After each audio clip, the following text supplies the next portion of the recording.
세상에 떠도는 기묘한 이야기들. 첫 번째 이야기, 심령장소는 항상 위험한 곳이다. 대학생인 소율과 유리. 그들은 워낙 공포를 즐겨서 유명 공포 카페에서도 높은 자리에 서 있다. 그들이 공포를 즐기기에 웬만한 심령장소는 전부 가보았기 때문이다. 어느 날 소율과 유리에게 똑같은 시간에 심령장소의 제안이라며 메일이 왔다. 그 심령장소는 갔던 사람들이 대부분 사라졌다며 소문난 곳이었다. 흔하디 흔한 제안이라서 스킵하려고 했는데 덩달아 사진도 메일로 왔다. 첫 번째 사진은 평범한 콘크리트 주택이었고 두 번째 사진은 거실로 추정되는 사진이다. 세 번째 사진은 2층으로 올라가는 계단의 사진. 네 번째 사진은 2층의 복도 사진. 그리고 다섯 번째 사진은 복도의 끝쪽에 위치한 자물쇠로 잠겨있는 문의 사진이었다. 유리는 뭔가 끌리는 영적 호기심에 가고 싶어 했지만 소율은 왠지 모를 불안감에 가지 않으려 했다.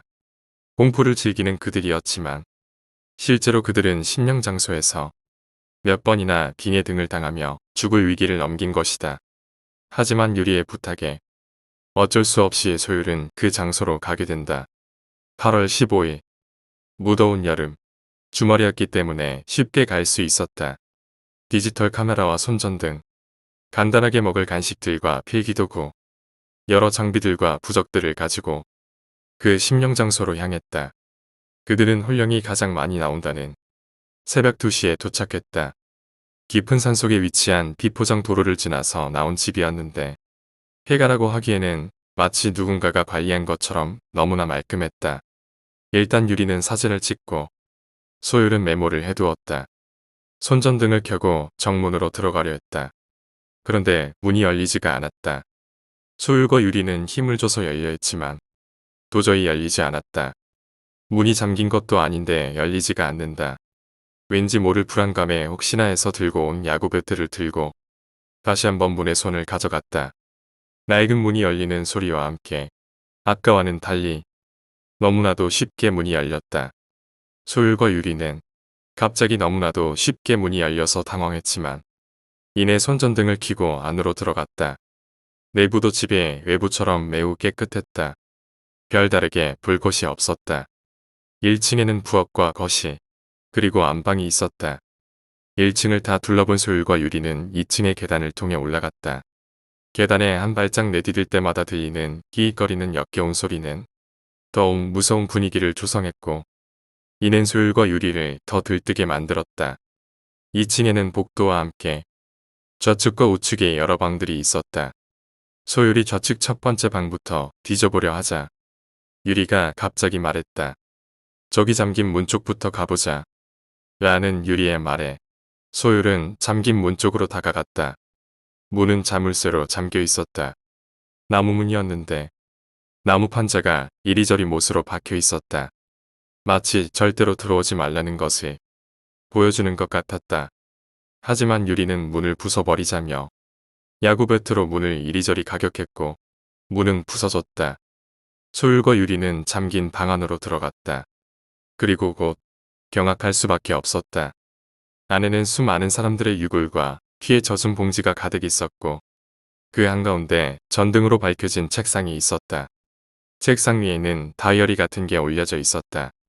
소율은 얼굴이 파랗게 질려 겁을 먹었고 유리도 그러하였지만 다이어리를 열어보았다. 다이어리는 4월부터 쓰여졌으나 피로 젖어 있었다. 7월부터 간신히 해독이 가능했다. 7월 1일 근처에서 산악을 왔던 남녀에게 단도를 던졌다. 단도는 남자의 눈과 여자의 종아리에 맞았다. 남자는 그 자리에서 쓰러졌지만 여자가 도망치려 하자 나는 망치로 여자의 얼굴을 부쉈다. 흩날리는 피냄새가 싫어서 봉지에 담았다. 7월 26일 남녀의 시체가 너무 맛있어 보여 조리해서 먹었다. 생각보다 짭짤했다. 8월 1일 산에서 뛰어놀고 있는데 어떤 할아버지가 화를 냈다. 산삼 다 죽는다고 욕을 퍼붓길래 짜증이 나서 도끼로 목을 찍었다.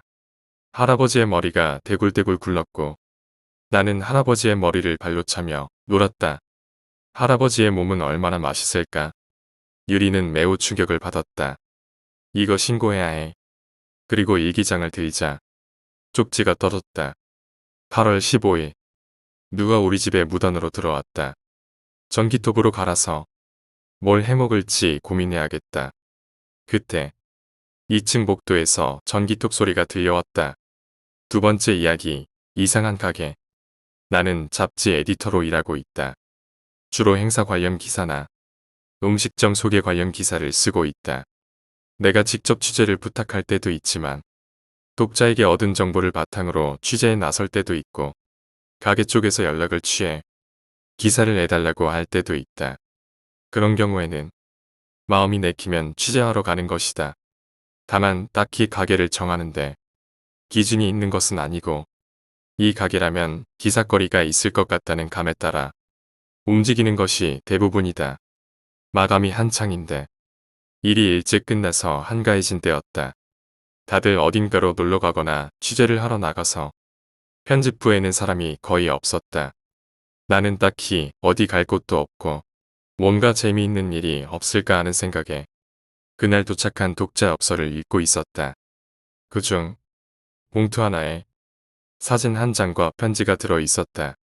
사진에는 그야말로 옛날 가게라는 느낌이 확 나는 오래된 과자 가게가 찍혀 있었다.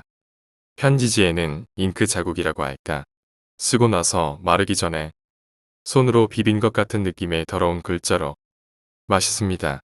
꼭 와주세요. 라고 써 있을 뿐이었다.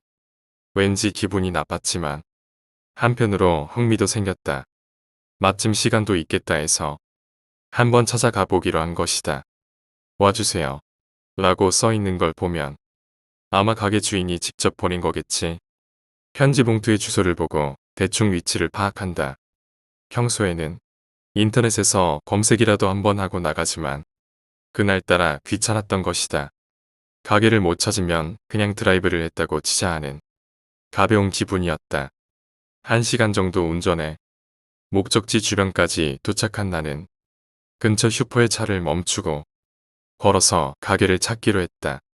사진을 보면서 몇십 분이 지나도록 터벅터벅 걷는다.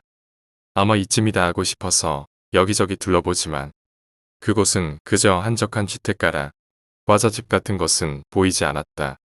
뒷길에 있나 싶어서 길 옆으로 나와보니 한 채의 빈집이 보인다.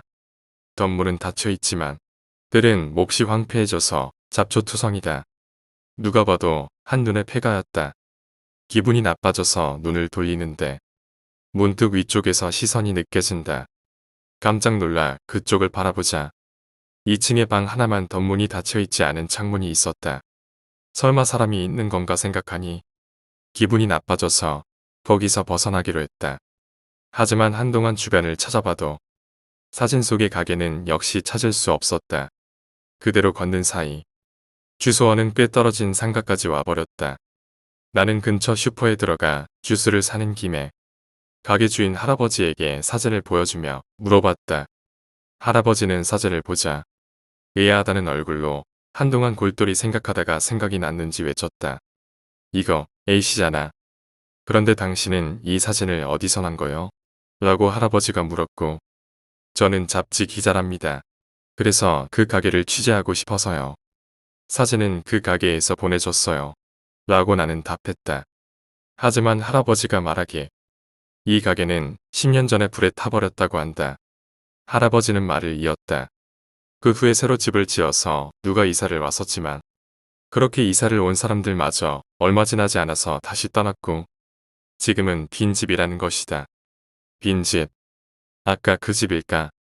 시선을 느낀 것도 있고 무서웠기에 나는 굳이 확인하지 않았다.